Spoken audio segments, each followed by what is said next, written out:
Welcome to Rathod science academy.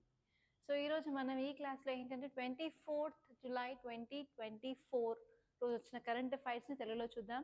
నేను ఇక్కడ వచ్చేసి Hyderabad edition and Vijayawada edition రెండు తీసుకోవడం జరిగింది.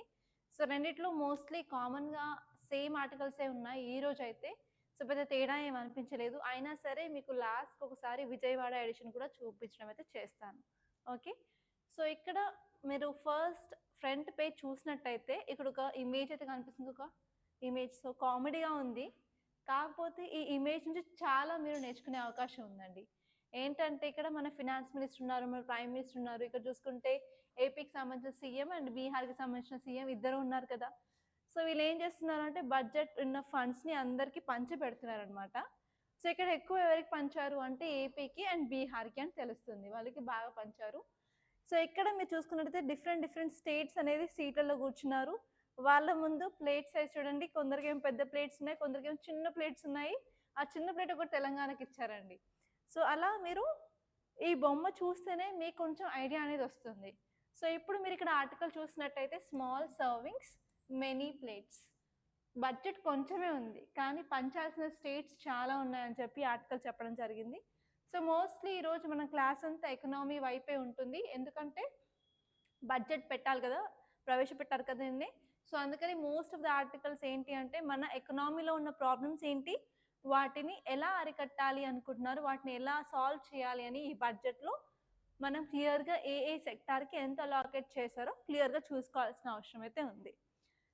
సో ఇప్పుడు మనం అసలు మన ఎకనామీలో ఉన్న ప్రాబ్లమ్స్ ఏంటో ఒకటి తర్వాత ఒకటి లిస్ట్ చేసుకుంటూ వెళ్ళినట్టయితే మన బడ్జెట్ ఏ ఏరియాస్ని ఎలా ఫోకస్ చేసిందో క్లియర్ కట్గా మీకు ఒక ఐడియా అనేది ఉంటుంది. సో ఇక్కడ చూసుకున్నట్టయితే ఎకనామీ అండ్ ప్రాబ్లమ్స్, మన ఎకనామీలో ఉన్న ప్రాబ్లమ్స్ ఏంటి. సో మీరు కూడా పార్టిసిపేట్ చేస్తూ ఉండాలి. సో నేను అడిగినప్పుడు కంపల్సరీ మీరు ఆన్సర్స్ చేయడం వల్ల ఏంటంటే అది కొంచెం ప్రొడక్టివ్గా ఉంటుంది, మీకు చదివేటప్పుడు ఇంట్రెస్టింగ్గా కూడా ఉంటుంది. ఓకే, సో ఇప్పుడు మన ప్రాబ్లమ్స్ ఏంటంటే ఎకనామీలో ఫస్ట్ వచ్చేసి అన్ఎంప్లాయ్మెంట్ రేట్ ఎక్కువగా ఉంది అంటున్నారు కదా. అన్ఎంప్లాయ్మెంట్ అంటే నిరుద్యోగత చాలా ఎక్కువగా ఉంది. నెక్స్ట్ వచ్చేసరికి ఇన్ఫ్లేషన్ అంటే ధరలు ఎక్కువ ఉన్నాయి, పెరిగాయి అంటున్నాము. అదే కాకుండా మన ఎడ్యుకేషన్లో ప్రాబ్లమ్స్ ఉన్నాయి అంటున్నాము. నెక్స్ట్ వచ్చి రీసెర్చ్ అండ్ డెవలప్మెంట్లో ప్రాపర్గా అలాట్మెంట్ అనేది లేకపోవడం వల్ల టెక్నాలజీ విధంగా మనం వెనుకబడి ఉన్నామని చెప్తున్నాము. అండ్ నెక్స్ట్ వచ్చేసి ప్రైవేట్ ఇన్వెస్ట్మెంట్ అనేది మనం చాలా తక్కువ అట్రాక్ట్ చేయడం అనేది జరిగింది. అదే కాకుండా రీసెంట్గా గత 3-4 రోజుల నుంచి ఏం చదువుకుంటున్నాము, ఫీమేల్ లేబర్ ఫోర్స్ పార్టిసిపేషన్ అనేది తక్కువ ఉంది కంపేర్ టు గ్లోబల్ లెవెల్ అని చదువుకున్నాము. సో అది కూడా ఒక ప్రాబ్లం. అండ్ నెక్స్ట్ వచ్చేసి ఉమెన్ చేసే వర్క్ వచ్చేసి కేర్ వర్క్లో భాగంగా ఉంది కదా. సో దాన్ని మనం ఎకనామీలో ఇంక్లూడ్ చేయడం లేదు, దాన్ని ఎక్స్క్లూడ్ చేస్తున్నాము. అందుకని ఏంటంటే మన ఇంకో ప్రాబ్లం ఏంటంటే ఇంక్లూజివ్ ఎకనామిక్ గ్రోత్ అనేది లేదనమాట, అది కూడా ఇంకొక ప్రాబ్లం. అండ్ ఎస్పెషలీ ఎంఎస్ఎంఈస్ చాలా తంటాలు పడుతున్నాయి చెప్పాలంటే, వాటికి క్రెడిట్ అనేది దొరకకుండా. అండ్ మోస్ట్లీ మన ఎకనామీ వచ్చేసి ఇన్ఫార్మల్ ఎకానమీ. సో దీన్ని ఏం చేయాలి అనుకుంటున్నామంటే ఫార్మలైజేషన్ చేయాలి అనుకుంటున్నాము. సో ఇవన్నీ కొన్ని ప్రాబ్లమ్స్ అంటాం మన ఎకనామీలో ఉన్నవి కదా. సో ఇవన్నీ మనం ప్రాబ్లమ్స్ అనుకుంటే వీటికి సంబంధించిన ఈ ఇయర్ బడ్జెట్ ఎలా ఫోకస్ చేసుకుందో ఈ వీడియోలో మనం తెలుసుకుందాం. సో మోస్ట్లీ ఈ వీడియో వచ్చేసి ఒక ఎకనామిక్ క్లాస్గానే ఉంటుంది. So try to make it interact. చాలామంది బోర్గా ఫీల్ అవుతారు ఎకనామీ చెప్తుంటే, కానీ మధ్య మధ్యలో కొన్ని ఎగ్జాంపుల్స్ తీసుకుంటూ కొంచెం ఇంటరాక్టివ్గా చేయడానికైతే ట్రై చేస్తాను. సో ఈ ఆర్టికల్ చూసుకున్నట్టయితే స్మాల్ సర్వింగ్స్ మెనీ ప్లేట్స్ అని చెప్తున్నారు కదా. సో ఇక్కడ మీరు ఈ లైన్ చూసుకున్నట్టయితే finance minister signals shift from previous trickle down strategy to A package of schemes for jobless youth, MSMEs and also tax cuts మీద ఫోకస్ చేయడం జరిగింది. ఫిజికల్ డెఫిసిట్ అనేది టార్గెట్ తీసుకురావడం జరిగింది. సో ఏంటి అంటే మీరు ఇక్కడ ఫోకస్ చేయాల్సింది, సో రీసెంట్గా మనకు June 4th ఏంటంటే ఎలక్షన్ రిజల్ట్ వచ్చింది. సో ఎలక్షన్ రిజల్ట్ వచ్చే కంటే ముందు మనకి ఎగ్జిట్ పోల్స్లో కూడా బీజేపీ పార్టీ అత్యంత మెజారిటీతో గెలుస్తుంది అని చాలా ఎగ్జిట్ పోల్స్ చెప్పాయి కదా. కానీ ఒకసారి రిజల్ట్ చూసుకున్న తర్వాత మనకి first time opposition party leader కూడా ఫామ్ అవ్వడం జరిగింది లోక్సభలో. ఎన్ని సంవత్సరాలు లేదు. అంటే దీనికి అర్థం ఏంటి? పీపుల్, సిటిజన్స్ ఆఫ్ ఇండియా అనేది సెంట్రల్ గవర్నమెంట్ పాలసీస్ అంటే నచ్చట్లేవు అని చెప్పారనమాట. సో అందుకని ఏంటంటే ఈసారి పవర్లోకి వచ్చిన కోయిలేషన్ గవర్నమెంట్ అనేది పీపుల్ యొక్క ప్రాబ్లమ్స్ని సాల్వ్ చేయాలి ఎలాగైనా సరే, అండ్ పీపుల్స్ యొక్క ఆదరణ మళ్ళీ పొందాలి అని ఆ విధంగానే బడ్జెట్ అయితే తయారు చేయడం జరిగింది. సో ఇప్పుడు మీరు ఈ ఆర్టికల్ చూసుకున్నట్టయితే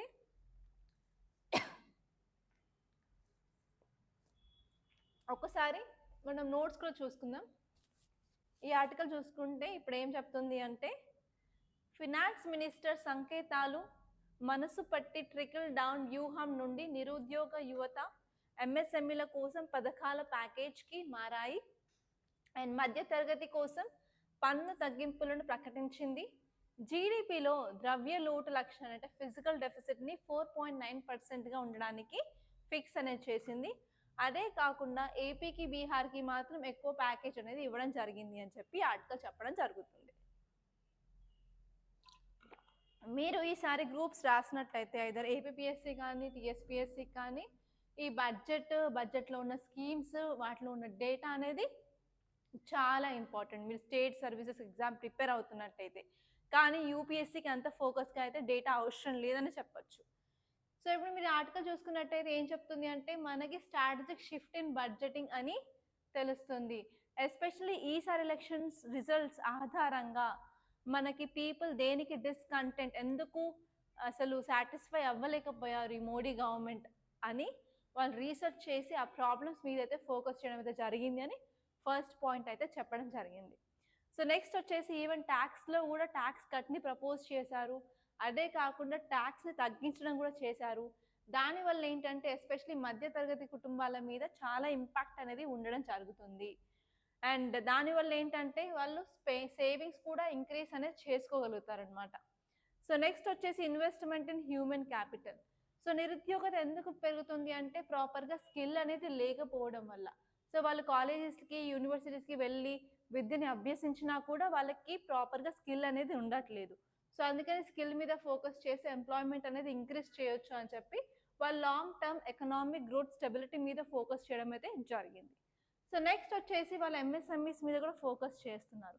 ఎంఎస్ఎంఈ అంటే micro small and medium enterprises అనమాట. సో అవి గ్రోత్ ఇంజన్స్ లాగా మనం పరిగణిస్తాం.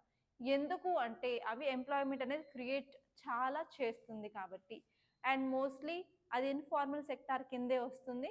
అయినప్పటికీ ఎంప్లాయ్మెంట్ అనేది క్రియేట్ చేయడం వల్ల దాన్ని back bone of our Indian economy అని కూడా అనడం జరుగుతుంది.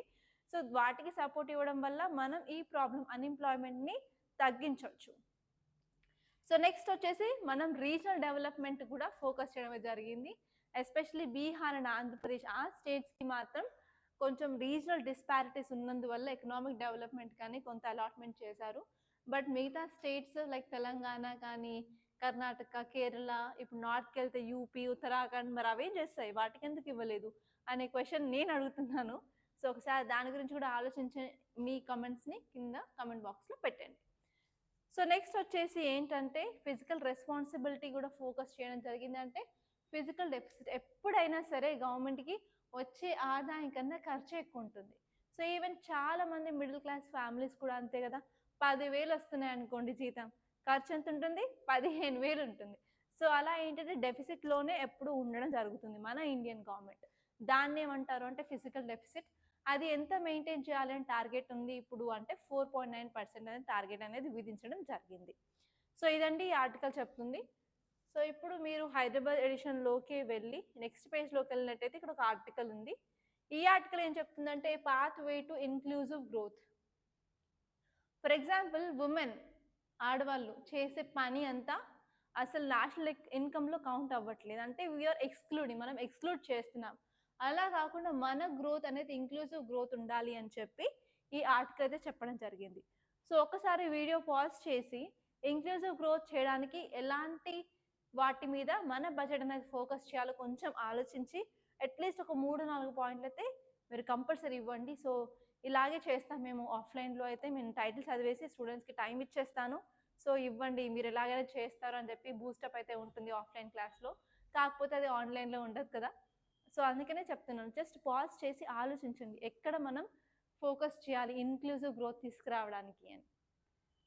సో ఒకసారి ఈ ఆర్టికల్ని మనం డీటెయిల్గా చూసినట్టయితే ఈ ఆర్టికల్ ఏం చెప్తుంది అంటే, ఆర్థిక మంత్రి నిర్మలా సీతారామన్ సమర్పించిన కేంద్ర బడ్జెట్ 2024 సమ్మిళిత వృద్ధి మరియు ఆర్థిక స్థితిస్థాపక వైపు భారతదేశం యొక్క కొనసాగుతున్న ప్రయాణంలో ఒక ముఖ్యమైన మైలురాయిని సూచిస్తుంది. అంటే ఏం చెప్పట్లేదు, ఏంటంటే సింపుల్గా మన ఈ యూనియన్ బడ్జెట్ 2024 అనేది ఎస్పెషల్గా మనం ఇంక్లూజివ్ గ్రోత్ వైపు మూవ్ అవ్వడానికి, అదే కాకుండా ఎకనామిక్ రిసీలియన్స్ తెచ్చుకోవడానికి యూజ్ అవుతుంది అని చెప్పడం అయితే జరిగింది. సో అసలు ఏ ఏరియాస్లో ఫోకస్ చేస్తున్నారు అంటే, మనం జాబ్స్ అనేవి క్రియేట్ చేయాలి. సో ఎస్పెషల్లీ మనకి 9.2% ఆఫ్ అన్ఎంప్లాయ్మెంట్ అనేది, నిరుద్యోగత పర్సంటేజ్ అనేది ఉండడం జరిగింది ఇండియాలో. సో దాన్ని అడ్రస్ చేయడానికి మనం ఎంప్లాయ్మెంట్ అనేది క్రియేట్ చేయాలి. దానికి యంగ్ యూత్ ఎవరైతే ఉన్నారో వాళ్ళని ఎంపవర్ అయితే చేయాలని చెప్పి ఆర్టికల్ చెప్పడం జరిగింది.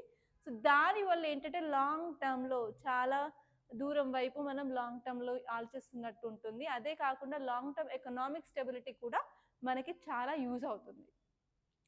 సో నెక్స్ట్ వచ్చేసి financial support for new workers. So new వర్కర్స్కి ఏంటంటే ఫైనాన్షియల్ సపోర్ట్ ఇవ్వడం వల్ల ఇన్ఫార్మల్ సెక్టార్ నుంచి ఫార్మల్ సెక్టార్కి మారడానికి ఛాన్స్ ఉంటుంది. దానికి మన దగ్గర ఉన్న వెపన్ ఏంటి అంటే డీబీటీస్, డైరెక్ట్ బెనిఫిట్ ట్రాన్స్ఫర్. డైరెక్ట్గా ఎవరైతే బెనిఫిషరీ ఉన్నారో వాళ్ళ యొక్క బ్యాంక్ అకౌంట్కి మనీ అనేది ట్రాన్స్ఫర్ అవ్వడం జరుగుతుంది అనమాట. సో అలా చేయడం కూడా ఏంటంటే సేఫ్టీ నెట్ అనేది పెరుగుతుంది. అదే కాకుండా వాళ్ళు ఫార్మల్ ఎకానమీ కింద వాళ్ళ కెరియర్ అనేది స్టార్ట్ చేయడం అయితే జరుగుతుంది. సో నెక్స్ట్ వచ్చేసి ఎంఎస్ఎంఈస్ని స్ట్రెంథెన్ చేయాలి అంటున్నారు. సో ఎంఎస్ఎంఈస్ అంటే micro, medium and small enterprises కదా. సో వాటికి ఉన్న అతి పెద్ద ప్రాబ్లం ఏంటి అంటే వాళ్ళకి ప్రాపర్గా క్రెడిట్ అనేది దొరకదు. క్రెడిట్ అంటే లోన్స్ అనేవి దొరకవు. సో ఇప్పుడు ఏదైనా లోన్ కావాలి, ఫర్ ఎగ్జాంపుల్ నేనే ఉన్నాను, నాకు లోన్ కావాలి అని బ్యాంక్కి వెళ్తే, సో నా దగ్గర నా ఆస్తుపాస్తులు ఏం లేవు, అయినా కూడా నాకు లోన్ కావాలి అని వెళ్ళాను అనుకోండి, అప్పుడు ఏమవుతుంది, వాళ్ళు బయటికి లోపలికి కూడా రానివ్వరు, వెళ్ళిపో బయటికి అని గంటేస్తారు. సో ఈవెన్ ఒక సినిమాలో ఒకటి ఉంటుందండి, ఒక సినిమాలో, అది పాత సినిమా అయినా ఆ ఇన్సిడెంట్ నాకు చాలా బాగా గుర్తుంది. ఏంటంటే లోన్ కావాలి అని వెళ్తాడు ఒక అతను, వెళ్తే నీ ఆస్తి పాస్తులు ఏంటున్నాయో తీసుకురండి అంటే ఫొటోస్ తీసుకొస్తాడు. సో తాజ్మహల్ దగ్గర దిగిన ఫోటో కానీ, చార్మినార్ దగ్గర దిగిన ఫోటో కానీ అది నాదే అని అంటాడు. తర్వాత అది కాదు, స్వతహా నీ పేరు మీద ఉన్నది ఏమన్నా ఉంది అంటే, ఇద్దరు భార్యలని పిల్లల్ని పట్టుకొని వచ్చి వీళ్ళు నా సంపద, నా అసెట్స్, వీళ్ళని పెట్టుకొని నాకు లోన్ ఇవ్వండి అని అడుగుతారు. సో గుర్తుందా? సో అలా ఏంటంటే ఎంఎస్ఎంఈస్ ఎక్కడైనా బ్యాంక్ దగ్గరికి వెళ్ళినప్పుడు వాళ్ళు లోన్ తీసుకోవాలి అంటే కంపల్సరీ కొల్లాటరల్, ఒక ఆస్తి పాస్తులు అంటే ల్యాండ్ డాక్యుమెంట్స్ కానీ, ఇల్లు కానీ ఏదైనా సరే తాకట్టు పెట్టాల్సి ఉంటుంది. అప్పుడే వాళ్ళకి లోన్ అనేది ఇవ్వడం జరుగుతుంది. సో అలా లోన్స్ అనేవి ఓన్లీ కొల్లాటరల్ బేస్డే ఉంటాయి కాబట్టి ఎంఎస్ఎంఈస్కి ప్రాపర్గా లోన్స్ ఫెసిలిటీస్ అనేవి లేకపోవడం వల్ల అవి అనేది ఎక్కువ ఎక్స్పాండ్ అవ్వలేకపోతున్నాయి. సో అందుకని మన గవర్నమెంట్ ఏం చేసింది అంటే న్యూ క్రెడిట్ గ్యారంటీ స్కీమ్ అనేది తీసుకొచ్చింది. ఇందులో ఏంటంటే కొల్లాటరల్ లేకుండా వాళ్ళకి లోన్ అనేది ఇవ్వడం అనేది జరుగుతుంది. సో అలా ఏంటంటే ఇన్వెస్ట్మెంట్ని బూస్ట్ చేయొచ్చు, గ్రోత్ని బూస్ట్ చేయొచ్చు. అలా మనం దీన్ని బూస్టప్ చేసినప్పుడు ఆటోమేటిక్గా అన్ఎంప్లాయ్మెంట్ ప్రాబ్లం అనేది తగ్గడం జరుగుతుంది. సో నెక్స్ట్ వచ్చేసి urban housing development. So especially మన రూరల్ ఏరియాస్లో అండ్ అర్బన్ ఏరియాస్లో ఉన్న వాళ్ళకి ఏంటి అంటే వాళ్ళ హౌసెస్ని బిల్డ్ చేయడం, అలాగే అది కూడా పార్ట్ ఆఫ్ ఇన్ఫ్రాస్ట్రక్చర్ వస్తుంది. అలాగే మన స్టాండర్డ్ ఆఫ్ లివింగ్ అనేది ఇంక్రీజ్ చేయడం అనేది చేయొచ్చు అనమాట. దానికి సంబంధించి అర్బన్ హౌసింగ్ డెవలప్మెంట్ స్కీమ్ అనేది ఉండడం జరిగింది.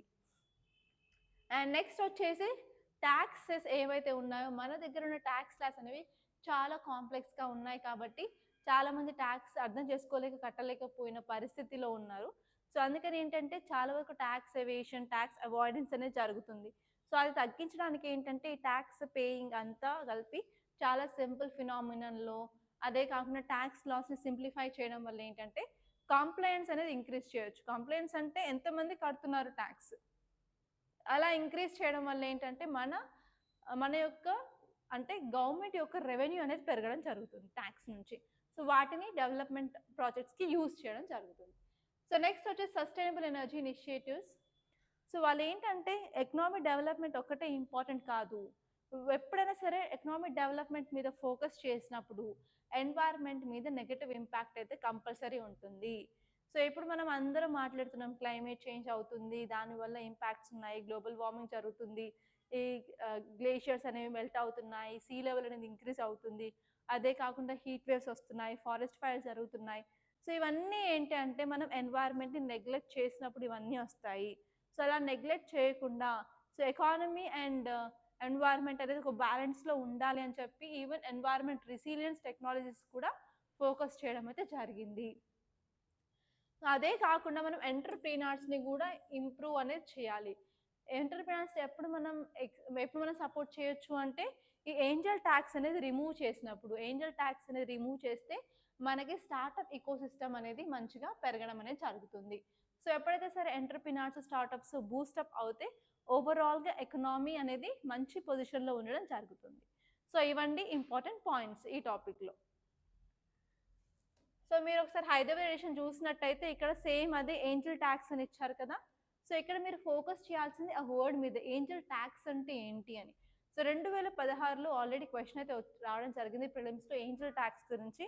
సో ఏంజెల్ ట్యాక్స్ అంటే ఏం లేదండి, ఏంజెల్ ఇన్వెస్టార్స్ మీద విధించే ట్యాక్స్ని ఏంజెల్ ట్యాక్స్ అంటారు. సో ఏంజెల్ ఇన్వెస్టార్స్ అంటే ఎవరు? సో ఏదైనా స్టార్టప్ స్టార్ట్ అవుతుంది అంటే అందులో ఇన్వెస్ట్మెంట్ చేసే వాళ్ళని మనం ఏంజెల్ ఇన్వెస్టార్స్ అంటారు. వాళ్ళు ఇన్వెస్ట్ చేసిన అమౌంట్ మీద ట్యాక్స్ అనేది కట్టాల్సి వస్తుంది, దాన్ని ఏంజెల్ ట్యాక్స్ అంటాము. సో అరౌండ్ 30% అయితే ఉంది, దాన్ని మనం జీరో చేయడం వల్ల ఏంటంటే చాలామంది ఇన్వెస్ట్ చేయడానికి అయితే ముందుకు వస్తారు అనే ఐడియా. చాలామంది ముందుకు రావడం వల్ల మనకి ఇన్వెస్ట్మెంట్ వస్తుంది. సో ఇన్వెస్ట్మెంట్తో పాటు ఏమవుతుంది, మనం ఎంప్లాయ్మెంట్ని క్రియేట్ చేయొచ్చు. ఎంప్లాయ్మెంట్ క్రియేట్ చేస్తే ఓవరాల్గా ఎకనామిక్ గ్రోత్ అనేది పెరగడం జరుగుతుంది. సో అదనమాట ఇంపార్టెంట్ థింగ్. సో ఇప్పుడు మీరు నెక్స్ట్ పేజ్లోకి వెళ్ళినట్టయితే ఇక్కడ ప్లేసింగ్ థ్రస్ట్ ఆన్ ఇన్ఫ్రాస్ట్రక్చర్ అని ఉంది. సో ఇక్కడ కీవర్డ్ వచ్చేసి ఏంటండి, ఇన్ఫ్రాస్ట్రక్చర్. సో ఇన్ఫ్రాస్ట్రక్చర్కి examples railways, roadways, airways, shipways, waterways, anything ఏది తీసుకున్నా కూడా మన ఇన్ఫ్రాస్ట్రక్చర్లోనే వస్తుంది. సో ఇన్ఫ్రాస్ట్రక్చర్ డెవలప్మెంట్ అవసరమా అంటే ఖచ్చితంగా అవసరమనే చెప్పొచ్చు. ఫర్ ఎగ్జాంపుల్ నేను ఒక ఇల్లుకి తీసుకున్నాను, ఫర్ ఎగ్జాంపుల్ రూరల్ ఏరియాలో. ఆ ఏరియాలో ప్రాపర్గా రోడ్స్ లేవు, అసలు ఏ ఫెసిలిటీస్ అనేవి లేవు. సో ఫర్ ఎగ్జాంపుల్ నేను అక్కడ ఒక 5 లక్షలు పెట్టి తీసుకున్నాను. సో నేను కూర్చొని చూస్తూ ఉంటాను ఎప్పుడు దాని వాల్యూ డబుల్ అవుతుంది అని. నార్మల్గా మనం ఇన్వెస్ట్మెంట్ చేసిన తర్వాత ఎప్పుడు డబుల్ అవుతుంది, ఎన్ని డబ్బులు వస్తున్నాయి అవే చూసుకుంటాం కదా, ఎస్పెషల్లీ ఆడవాళ్ళ లెక్కలన్నీ అలాగే ఉంటాయి. సో ఏంటంటే అక్కడ ఏ ఫెసిలిటీస్ లేనప్పుడు పెరుగుతుందా రేట్? అస్సలు పెరగదు. ఫర్ ఎగ్జాంపుల్ నేను అదే 5 లక్షలు తీసుకొచ్చి సమ్ సిటీలో పెట్టాననుకోండి, ఫర్ ఎగ్జాంపుల్ ఎయిర్పోర్ట్ దగ్గర చిన్న ఒక 50 to 60 యార్డ్స్ తీసుకొని నేను అక్కడ ఇన్వెస్ట్ చేస్తే వితిన్ 2 ఇయర్స్లో కంపల్సరీ డబుల్ అయిపోతుంది కదా. సో ఎందుకు డబుల్ అయిపోతుంది అంటే మనకి ఏరియాస్లో ప్రాపర్ ఇన్ఫ్రాస్ట్రక్చర్ ఉంటుంది, ప్రాపర్ రోడ్వేస్ ఉంటాయి, అన్ని ఫెసిలిటీస్ అనేవి దగ్గరలో ఉంటాయి. ఫర్ ఎగ్జాంపుల్ ఊర్లో నీకు కేఎఫ్సీస్, మెక్డానల్డ్స్, మెక్డీస్ అవన్నీ అవైలబిలిటీలో ఉండవు కదా. సో ఒక సినిమాలో చూపిస్తారు ఏంటి, రవితేజ మూవీలో అతను తీసుకెళ్ళి, రకుల్ ప్రీతి సింగ్ ఉంటుంది అందులో, అతను తినే వస్తువులన్నీ అక్కడ బండ్లలో అమ్ముతూ ఉంటారు. జస్ట్ అదే ఒక టెంపరీ సెటపే, కానీ ఏంటంటే అదొక చూపిస్తారు, అదొక డెవలప్డ్ ఏరియా అన్నట్టు చూపించాలని చెప్పి అలా చేయడం జరుగుతుంది. బట్ అది ఓన్లీ మూవీస్లోనే అవుతుంది, మన రియాలిటీలో జరగదు కదా. సో ఏంటంటే నా ఇంపార్టెంట్ పాయింట్ నేను ఇక్కడ ఏం ఫోకస్ చేస్తున్నాను అంటే ఇన్ఫ్రాస్ట్రక్చర్ చాలా బాగుండాలి. ఫర్ ఎగ్జాంపుల్ నేను ఈ అశోక్ నగర్లో కంపెనీ పెట్టాలి అని అనుకున్నాను అనుకోండి. సో ఏమేమి చూస్తాను, ప్రాపర్గా లేబర్ అవైలబిలిటీలో ఉందా, ట్రాన్స్పోర్టేషన్ ఉందా లేదా, ఏ మీన్స్ ఆఫ్ ట్రాన్స్పోర్టేషన్ ఉంది, అది కూడా తక్కువ ఖర్చులో ట్రాన్స్పోర్టేషన్ ఉండాలా. సో ప్రాపర్గా ట్రాన్స్పోర్టేషన్ ఉండడం వల్ల ఏంటంటే నేను ఇక్కడ ప్రొడ్యూస్ చేస్తున్న వస్తువులన్నీ వేరే చోట్లకి ఈజీగా మార్కెట్ ఉంటుంది. సో వేరే చోట్లకి ఎక్కువ వెళ్ళడం వల్ల, ఎక్కువ మార్కెట్ అవ్వడం వల్ల నా ప్రొడక్ట్స్ ఎక్కువ అమ్ముడుపోవడం వల్ల మళ్ళీ నేను ప్రొడక్షన్ ఎక్కువ చేయడం జరుగుతుంది. ఫైనల్గా ప్రొడక్షన్ ఎక్కువ అవుతే ఎకనామిక్ గ్రోత్కి కాంట్రిబ్యూట్ అవుతుంది, అవునా. సో అందుకని ఇన్ఫ్రాస్ట్రక్చర్ మీద ఫోకస్ చేయాలి. సో రీసెంట్గా ఏంటి అంటే మనకు చాలా యాక్సిడెంట్స్ అయితే జరిగాయి కదా. ఫర్ ఎగ్జాంపుల్ రైల్ యాక్సిడెంట్స్, గత 1 మంత్ నుంచి 3 రైల్ యాక్సిడెంట్స్ జరిగాయి. ఓకే, అండ్ నెక్స్ట్ వచ్చేసి చాలా బ్రిడ్జ్లు కూలిపోయాయి, చాలా రోడ్స్ అనేవి విరిగిపోవడం అలా అన్నీ జరిగాయి కదా. సో ఆ ఇన్సిడెంట్స్ అన్నీ జరిగాయి కాబట్టి ఏంటంటే మనం ఖచ్చితంగా ఇన్ఫ్రాస్ట్రక్చర్ మీద ఫోకస్ చేయాలి అనేది మనం గుర్తుపెట్టుకోవాల్సిన విషయం. సో ఇక్కడ ఈ ఆర్టికల్ వచ్చేసరికి ఏం చెప్తుంది అంటే ప్రైవేట్ రంగ భాగస్వామ్యానికి అవకాశాలతో 2030 నాటికి $5 ట్రిలియన్ల జీడిపి మరియు 2047 నాటికి అభివృద్ధి చెందిన ఆర్థిక వ్యవస్థను లక్ష్యంగా చేసుకొని కోవిడ్ అనంతర ఆర్థిక పునరుద్ధరణకు మౌలిక సదుపాయాలపై దృష్టి కీలకమైనదిగా పరిగణించబడుతుంది. సో అంటే ఏంటంటే ఈ ఆర్టికల్ ఫస్ట్ వచ్చేసి ఈసారి మన ఇన్వెస్ట్మెంట్లో డబల్ చేశారు. సో ఎంత అయితే జీడిపిని ఇన్వెస్ట్ చేసేవాళ్ళు ఇంతకుముందు అంటే 1.7%, అది కాస్త ఈసారి వచ్చేసరికి ఈ బడ్జెట్లో 3.4%గా చేరింది. ఎందుకు అంటే మనం నిన్ననే ఒక ఆర్టికల్ చదివాము గ్రోత్ ప్రొజెక్షన్స్ అని. ఏమని మన ఇండియా జీడిపి 6.5 నుంచి 7%గా మారుతుంది. అంటే మనం ఇంతకు ముందు అంటే కోవిడ్-19 పీరియడ్కి ముందు ఉన్న ఎకానమీ అనేది మనం అచీవ్ చేస్తున్నామని చెప్పడం జరిగింది. సో దానికి మనకి ఇప్పుడు టార్గెట్ ఏంటి అంటే 2030 లోపు మన జీడిపి వచ్చేసి $5 ట్రిలియన్ చేయాలన్నదే ఉద్దేశం.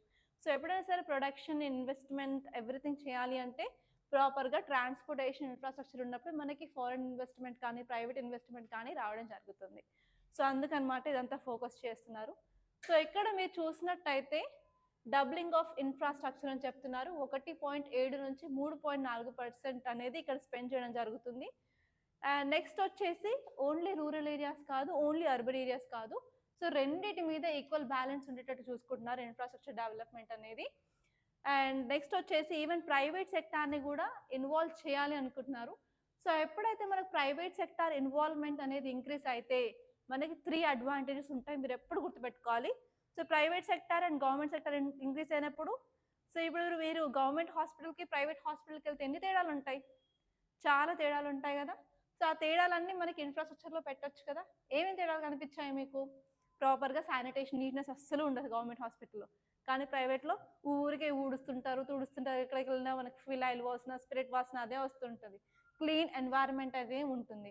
అదే బెడ్స్ చూసుకోండి, మీరు గవర్నమెంట్ హాస్పిటల్ చూస్తే మొత్తం రస్ట్ వచ్చి ఉంటాయి, అంటే తుప్పు పట్టి ఉంటాయి. అండ్ ఆ బెడ్ల మీద కూడా ప్రాపర్గా బెడ్షీట్స్ అవన్నీ ఏమీ ఉండవు. కానీ ప్రైవేట్ హాస్పిటల్లో చాలా నీట్నెస్ ఉంటుంది. అంటే మనకి క్వాలిటీ అనేది తేడా కనిపిస్తుంది కదా ప్రైవేట్కి అండ్ గవర్నమెంట్కి. సో ఈ ప్రైవేట్ని ఎంకరేజ్ చేయడం వల్ల ఏంటంటే మన క్వాలిటీ ఆఫ్ సర్వీసెస్ అనేది పెరగడం జరుగుతుంది ఫస్ట్. దాంతోపాటు ఏంటంటే టైం కూడా సేవ్ అవుతుంది. ఫర్ ఎగ్జాంపుల్ మీరు ఒక గవర్నమెంట్ వేసిన రోడ్ చూడండి. ఫర్ ఎగ్జాంపుల్ ఊర్లలో రోడ్లు ఉంటాయి కదా మనం వేసుకున్నవి. ఆ మూవీలో చెప్తారు కదా, ఫిదా మూవీలో మేము వేసుకున్నాం మా రోడ్లు ఇవి అని అక్కడ ఒక డైలాగ్ ఉంటుంది.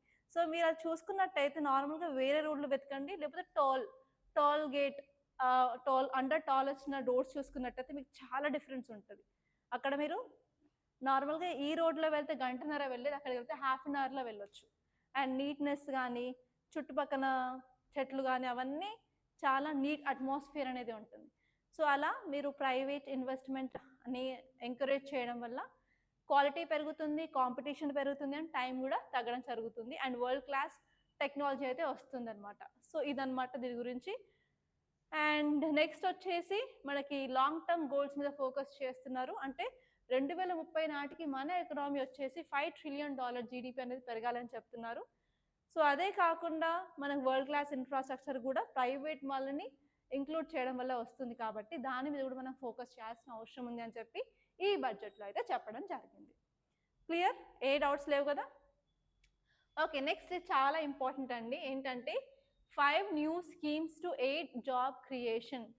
సో ఇండియాలో ఉన్న ప్రాబ్లం ఏంటంటే అన్ఎంప్లాయ్మెంట్ రేట్ వచ్చేసరికి 9.2% ఉంది ఇండియాలో. సో దాన్ని మనం తగ్గించాలి అంటే ఎంప్లాయ్మెంట్ ఆపర్చునిటీస్ని పెంచాలి. సో ఇదే కదా. సో ఇప్పుడున్న స్టూడెంట్స్ ఎవరైతే అన్ఎంప్లాయిడ్ ఉన్నారో వాళ్ళు వేసిన ఓట్ వల్లనే ఇప్పుడు కోalition గవర్నమెంట్ అనేది ఉండడం జరిగింది. అండ్ ఈవెన్ తెలంగాణ స్టేట్లో కూడా గవర్నమెంట్ చేంజ్ అవ్వడానికి, ఈవెన్ ఏపీలో కూడా గవర్నమెంట్ చేంజ్ అవ్వడానికి కారణం ఏంటి? స్టూడెంట్స్ ఆర్ మోస్ట్ పవర్ఫుల్, అంతే కదా. సో స్టూడెంట్స్ యొక్క ప్రాబ్లమ్స్ని కంపల్సరీ తీర్చాలని చెప్పి ఇప్పుడున్న బీజేపీ గవర్నమెంట్కి అర్థమైంది. కాబట్టి సో వాళ్ళు ఏంటంటే 5 న్యూ స్కీమ్స్ అనేది తీసుకురావడం జరిగింది. సో ఆ 5 న్యూ స్కీమ్స్ దేని మీద ఫోకస్ చేస్తున్నాయో చూడాలి. సో ఇక్కడ మీరు ఏ విధంగా ఆలోచించాలి అంటే ఎక్కడ ఏ స్టెప్పులు చేస్తే ఎంప్లాయ్మెంట్ అనేది ఇంక్రీజ్ అవుతుందో అది చూడాల్సిన అవసరం అయితే ఉంది. సో ఫస్ట్ వచ్చేసి మీకు జాబ్స్ ఎందుకు రావట్లేదు? ప్రాపర్గా స్కిల్ లేనందుకు. సో మనం స్కిల్ మీద ఫోకస్ చేసి స్కిల్ మీద ట్రైనింగ్ ఇవ్వడం వల్ల కంపల్సరీగా జాబ్స్ అనేవి క్రియేట్ చేయొచ్చు. సో నెక్స్ట్ ఏరియా ఏంటి? ఇంటర్న్షిప్ అంటే ట్రైనింగ్ ప్రోగ్రామ్స్. సో మీకు కొంచెం ఒక కోర్స్ ఇస్తారు, కోర్స్లో మళ్ళీ ఇంటర్న్షిప్ అని చెప్పి ఇంటర్న్షిప్ ఇవ్వడం వల్ల మీరు అక్కడ నేర్చుకున్న తర్వాత అప్పుడు జాబ్ క్రియేట్ చేయొచ్చు. అదే కాకుండా మన ప్రాబ్లం ఏంటి, ఇన్ఫార్మల్ ఎకానమీ వాళ్ళని ఎవరిని కౌంట్ చేయట్లేదు కాబట్టి దాన్ని ఫార్మల్ ఎకానమీ చేయొచ్చు. సో అలా 5 ఏరియాస్లో ఫోకస్ చేసి 5 న్యూ స్కీమ్స్ అనేది తీసుకురావడం అనేది జరిగిందనమాట. సో వాటి మీద మన డిస్కషన్ ఇప్పుడు. సో ఆర్టికల్ వచ్చేసి పెరుగుతున్న నిరుద్యోగానికి ప్రతిస్పందనగా ఉద్యోగ కల్పన మరియు నైపుణ్యాభివృద్ధి ఉద్దేశించిన మొత్తం 2 లక్షల కోట్ల రూపాయలు అనేది ఇవ్వడం జరిగింది అనమాట ఈ 5 స్కీమ్స్కి.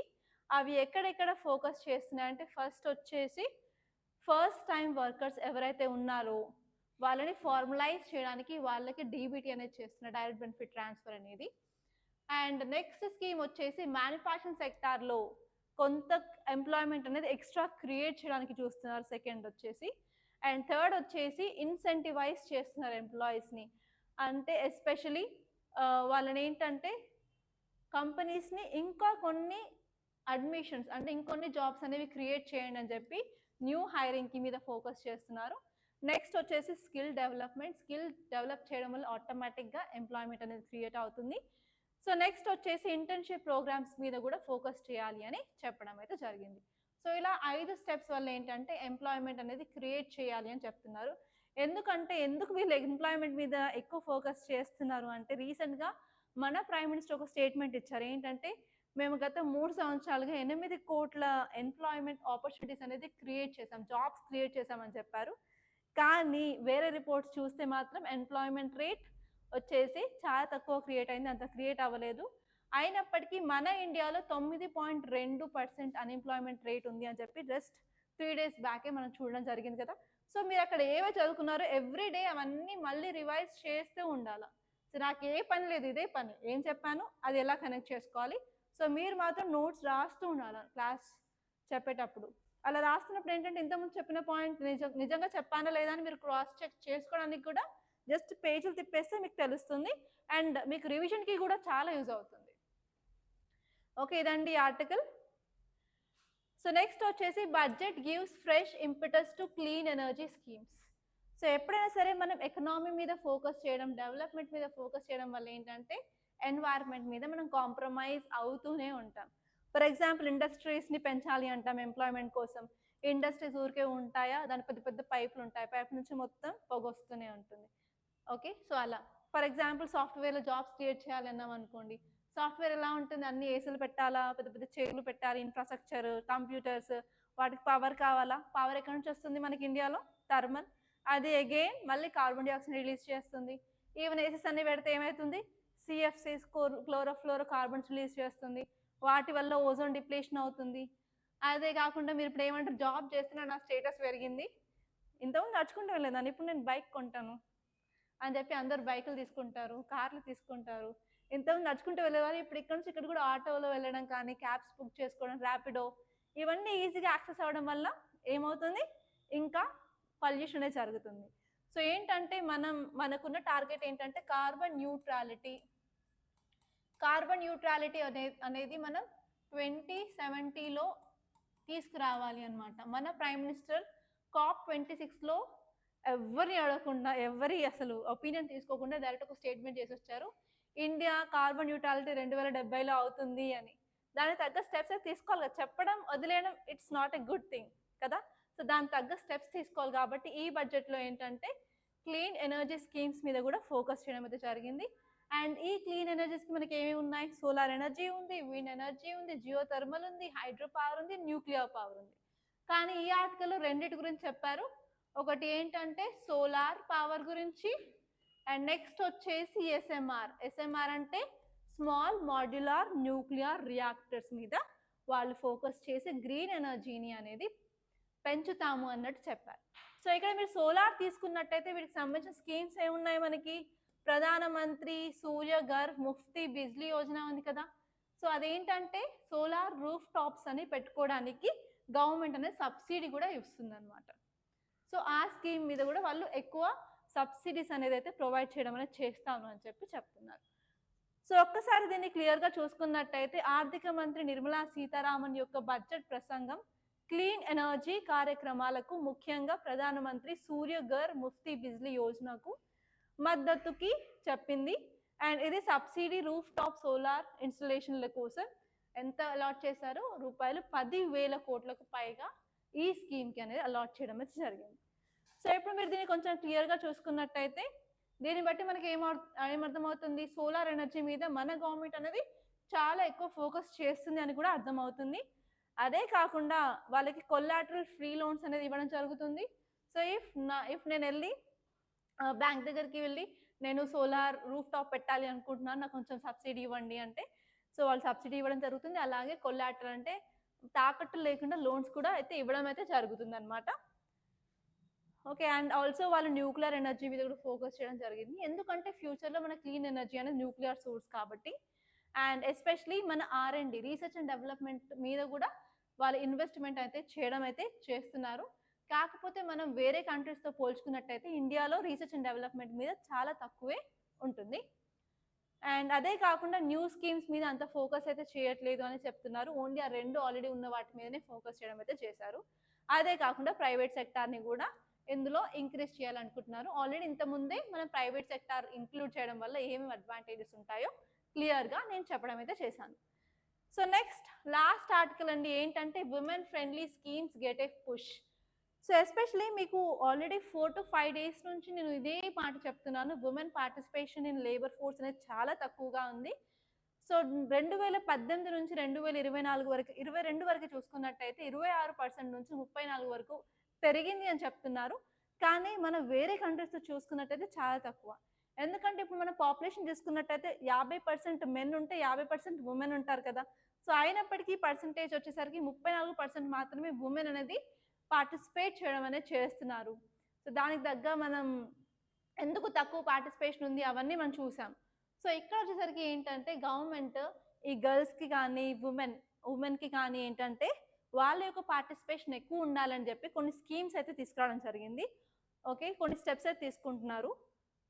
సో ఏ స్కీమ్స్ అంటే ఎంపవర్మెంట్ ఒకటి. ఫస్ట్ ఏంటంటే ఉమెన్ లెడ్ డెవలప్మెంట్ మీద వాళ్ళు ఫోకస్ చేస్తున్నారు. దానివల్ల ఏంటంటే ఉమెన్ పార్టిసిపేషన్ వర్క్ ఫోర్స్ అనేది ఇంక్రీజ్ అవ్వడం జరుగుతుంది. అదే కాకుండా వాళ్ళకి వాత్సల్య పెన్షన్ స్కీమ్ అనేది కూడా తీసుకురావడం జరిగింది. సో నార్మల్గా ఉమెన్కి ఏంటంటే ఏదైనా గవర్నమెంట్ వాళ్ళ హస్బెండ్స్ కానీ వాళ్ళ ఇంట్లో ఎవరైనా కానీ స్పౌస్ ఉన్నప్పుడు వాళ్ళకి పెన్షన్ అనేది వస్తుంది కదా. సో ఇన్ కేస్ వాళ్ళు ఎలాంటి పెన్షన్కి అర్హులు కాకపోతే ఏంటంటే వాత్సల్య పెన్షన్ స్కీమ్ కింద వాళ్ళకి పెన్షన్ అనేది రావడం జరుగుతుంది. సో అదే కాకుండా ఏంటంటే ఎంప్లాయ్మెంట్ ఎస్పెషలీ ఉమెన్ వెళ్ళి బయటికి వెళ్ళి జాబ్ చేయాలి అంటే వాళ్ళు ఏం చూసుకుంటారు? ప్రాపర్ ట్రాన్స్పోర్టేషన్ ఉందా లేదా చూసుకుంటారు, అండ్ ప్రాపర్ సేఫ్టీ అనేది ఉందా లేదా చూసుకుంటారు. అండ్ ఎస్పెషల్లీ తల్లులు అయితే వాళ్ళ పిల్లలకి పాలు ఇవ్వడానికి ఒక క్రీచ్ అనేది ఉంటుంది. ఆ క్రీచ్ అనేది ఒక సపరేట్ ఏరియా, అది ఉందా లేదా అని కూడా చూసుకోవడం జరుగుతుంది. కాబట్టి వాటి మీద అయితే ఫోకస్ చేస్తారు, అంటే సేఫ్టీ మీద, అకామిడేషన్ మీద. అండ్ ఎస్పెషల్లీ స్టూడెంట్స్ కూడా వాళ్ళ యొక్క ఇంటర్మీడియట్ కానీ హైయర్ ఎడ్యుకేషన్ గ్రాడ్యుయేషన్ పీజీ కానీ చేయాలి అంటే కంపల్సరీ వేరే దగ్గర నుంచి వస్తారు కదా. మీరు కూడా ఏపీ నుంచి తెలంగాణ హైదరాబాద్లో చాలా మంది ఉన్నారు, ప్రిపేర్ అవుతున్నారు. సో మీకు అకామిడేషన్ అయితే కావాలి కదా. సో ఇప్పుడు మీరు చూసుకున్నట్టయితే బీసీ హాస్టల్స్ ఉంటాయి, బీసీ వెల్ఫేర్ హాస్టల్స్ కానీ ఎస్సీ ఎస్టీ వెల్ఫేర్ హాస్టల్స్ కానీ ఉంటాయి కదా. సో అవి గవర్నమెంట్ ఎయిడెడ్ అనమాట. సో అందులో మీకు ఏం ప్రైస్ అనేది ఛార్జ్ అయితే చేయరు. సో అలాంటి అకామిడేషన్స్ మీద కూడా గవర్నమెంట్ ఫోకస్ చేయడం వల్ల ఉమెన్ పార్టిసిపేషన్ హైయర్ ఎడ్యుకేషన్ కూడా ఇంక్రీస్ అనేది అవుతుంది కంపల్సరీ. అండ్ నెక్స్ట్ వచ్చేసి encouragement of entrepreneurs. So women అనేది ఎవరైనా స్టార్టప్స్ అనేది స్టార్ట్ చేయాలి అని ముందుకు వచ్చినట్లయితే వాళ్ళని కంపల్సరీ వారి ధైర్యానికి మెచ్చుకొని వాళ్ళకు కొంత సపోర్ట్ అనేది గవర్నమెంట్ నుంచి ఇవ్వాల్సిన అవసరం అయితే ఉంది. వాళ్ళు కూడా సపోర్ట్ చేయడం అయితే చేస్తారు. అదే కాకుండా ఉమెన్ హెల్త్ మీద ఎస్పెషల్లీ ఫోకస్ చేయడం అయితే జరుగుతుంది. సో ఇప్పుడు ఒక 100 మంది అమ్మాయిలు తీసుకున్నట్టయితే, అమ్మాయిలు కానీ ఉమెన్ కానీ, సో అరౌండ్ 70 to 80% వాళ్ళకి ప్రాపర్గా హెల్త్ అనేది ఉండదు. ప్రాపర్ బ్లడ్ పర్సంటేజ్, హిమోగ్లోబిన్ అదంతా ఉండదు. సో దానివల్ల ఏమవుతుందంటే వాళ్ళు ఓవరాల్ ప్రొడక్టివిటీ మీద దెబ్బతింటారు. కళ్ళు తిరగడం కానీ, నీరసంగా ఉండడం కానీ, ఎక్కువ పని చేయలేకపోవడం కానీ, మార్నింగ్ నుంచి ఈవినింగ్ దాకా పని చేయకపోవడం కానీ, మధ్య మధ్యలో పడుకోవడం, లేవడం అలాంటివన్నీ చేస్తారు. కాబట్టి సో ఉమెన్ హెల్త్ మీద కూడా ఫోకస్ చేయడం అయితే జరుగుతుంది. ఫర్ ఎగ్జాంపుల్ మనకి పోషన్ 2.0 స్కీమ్ మీద ఫోకస్ అయితే ఉంటుంది. అదే కాకుండా ఈ ఉమెన్కి కూడా ఎంప్లాయ్మెంట్ పెరగాలి అంటే ఎంఎస్ఎంఈ సెక్టార్లో ఇంక్రీజ్ చేయాలి అని చెప్పారు. సో ఇదండి. సో ఇక్కడ ఒక ఆర్టికల్ మిస్ చేశాను, ఏంటంటే కస్టమ్ డ్యూటీ మీద ఒక ఆర్టికల్ అయితే ఉంది. కస్టమ్ డ్యూటీ అంటే ఏం లేదు, ఎగుమతులు దిగుమతుల మీద ఎప్పుడైనా సరే కంట్రీ ట్యాక్స్ విధించినట్టయితే ఆ ట్యాక్స్ వచ్చేసి మనం కస్టమ్ డ్యూటీ అని అంటాం అనమాట. సో అవండి ఈరోజు ఇంపార్టెంట్ ఆర్టికల్స్. ఒక్కసారి మనం ఇదే అండి కస్టమ్ డ్యూటీకి సంబంధించిన article. So, custom duty on gold and silver తగ్గిపోయింది. అంటే ఏంటంటే అమ్మాయిలకి శుభవార్త. సో, కస్టమ్ డ్యూటీ 6% తగ్గింది కాబట్టి ప్రైస్ అనేది తగ్గుతుంది. సో, చూడండి రేపు ఇది మొత్తం ఫిక్స్ అయిన తర్వాత, మొత్తం అంతా పాస్ అయిన తర్వాత గోల్డ్ షాప్‌లో అమ్మాయిలే ఎక్కువ రష్ ఉంటారు. సో, పైకి విసిరేస్తే కూడా కిందకి ఏది పడదు. అలాంటి రష్ ఉంటుంది. ఓకే. సో, మొత్తం అన్నీ మాక్సిమం అయితే కవర్ చేయడానికి ట్రై చేశాను. సో, ఒకసారి మీరు చూసుకోండి. ఇంకొక స్కీమ్ ఉందండి. ఒక్క నిమిషం నేను చూపిస్తాను ఆ స్కీమ్ ఏంటో. ఇక్కడ చూసుకున్నట్టయితే new scheme to focus on uplift of tribal villages. So, tribal people అంటే షెడ్యూల్డ్ ట్రైబ్స్‌లోకి వస్తుంది కదా! సో, షెడ్యూల్డ్ ట్రైబ్ పీపుల్ అనేది సోషల్‌గా కానీ, ఎకనామికల్‌గా కానీ చాలా బ్యాక్‌వర్డ్ అయితే ఉంటారు. సో, కాబట్టి వాళ్ళకి కంపల్సరీ ప్రోత్సహించడం అనేది గవర్నమెంట్ అనేది చేయాలి. సో, అందుకని ఏంటంటే 2 స్కీమ్ మీద ఫోకస్ చేశారు ఈ గవర్నమెంట్. ఒకటొచ్చేసి పీఎం జన్‌జాతీయ ఉన్నత్ గ్రామ్ అభియాన్ అని. అది ఏంటంటే బేసిక్ ఫెసిలిటీస్ అనేది 5,00,00,000 షెడ్యూల్డ్ కాస్ట్ ఫ్యామిలీస్‌కనేవి టార్గెట్ ఉంది. సో, అదే కాకుండా మనకి పీవీటీజెస్ ఉంటాయి. పర్టిక్యులర్‌లీ వల్నరబుల్ ట్రైబల్ గ్రూప్స్ అని. అవి ఇండియా మొత్తంలో ఓన్లీ 75 గ్రూప్సే ఉన్నాయి. సో, వాళ్ళ యొక్క డెవలప్‌మెంట్ కోసం పీఎం జన్మాన్ అనే స్కీమ్ అయితే ఉంది అన్నమాట. సో, ఒక్కసారి ఈ రెండిటిని క్లియర్‌గా చూసుకుంటే సరిపోతుంది. సో, ఇవండి ఈరోజు మన హిందూ పేపర్‌లో వచ్చిన ఇంపార్టెంట్ ఆర్టికల్స్. సో, ఈ క్లాస్ మొత్తం ఏంటంటే ఎకనామిక్ క్లాస్ లాగే ఉంది కదా! బట్ ఎగ్జాంపుల్స్ చెప్పుకుంటూ, కొంచెం కామెడీ చేసుకుంటూ, మీకు బోర్ రాకుండా చేయడానికైతే ట్రై చేశాను. నాకు తెలీదు మీకెంత ఈ క్లాస్ నచ్చిందో లేదో. సో, కంపల్సరీ మీకు ఈ క్లాస్ నచ్చినట్టయితే లైక్ చేయండి. అండ్ అలాగే మీ ఫ్రెండ్స్‌కి కూడా షేర్ చేయండి. అండ్ అలాగే మన ఈ కొత్త ఛానల్ ఉషా మ్యామ్ రాథోడ్ సారీస్ ఛానల్‌ని కంపల్సరీ సబ్స్క్రైబ్ చేయండి. అలాగే మీ ఫ్రెండ్స్‌కి కూడా రికమెండ్ చేయండి. Thank you so much.